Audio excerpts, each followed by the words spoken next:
As many of you know, I'm an architect, and Dante, when he was taking a break from writing the Inferno, I think he was in purgatory, went to visit Chartres Cathedral under construction.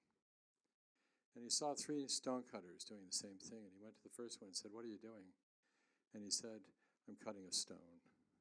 And he went to the second, and he said, "What are you doing?" And he said, "I'm building a wall." And he went to the third one and said, "What are you doing?" He said, "I'm building a cathedral." The people in this room are designing the cathedral. Without the design, we don't know how to cut the stones. We don't know how to place the stones. So I'm privileged to be here and consider myself a stonecutter and a designer. So they asked me to look at why I might be here. In 1992, we published the Hanover Principles, Design for Sustainability. Cradle to Cradle 2002. In 2005, Cradle to Cradle was published in China with the title, The Design of the Circular Economy. And so, to our friends from China who are in the middle of the 13th five-year plan, the circular economy, welcome, and thank you for your leadership.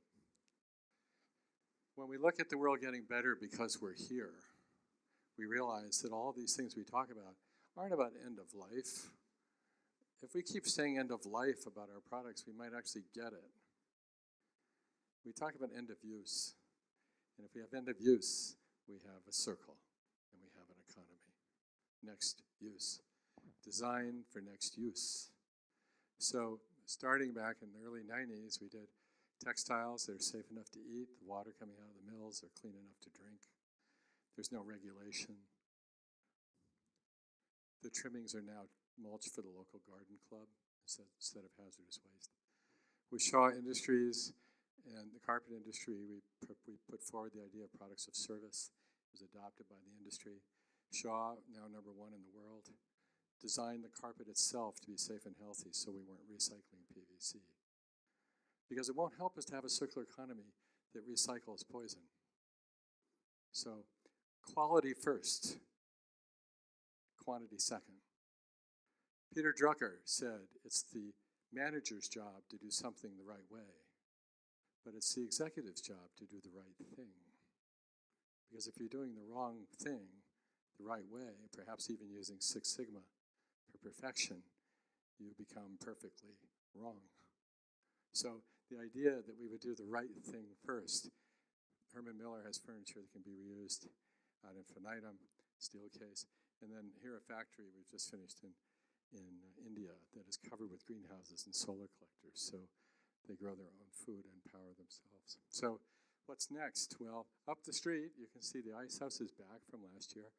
It's a little honorific to a meeting that Ellen and the council here on circular economy had, where we couldn't find a nice place to meet. So we decided to build our own. So here's a pavilion for the circular economy. ICE stands for Innovation for the Circular Economy. It's made of 2 pieces, the structure. And just so you know, that building was erected here this week, the whole structure in 1 day with 4 people with 8 wrenches. It's fun. So the future, we're looking at giant projects in the Netherlands, the whole hub, national hub for the circular economy for the Netherlands. And we're now working in China and other places on cities that can be circular and cradle to cradle as well, where sewage treatment plants become fertilizer factories. I grew up in Japan listening to farmers take away our sewage to the farms. And my mother would come in because we'd wake up from the ox carts and the cobblestones, and she would sing us songs to go back to sleep. And she was from Alabama.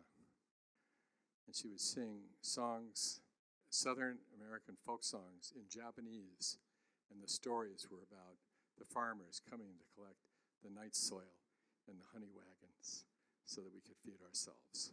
And I always thought mothers singing poop songs was about as good as it gets. And I still do. Thank you.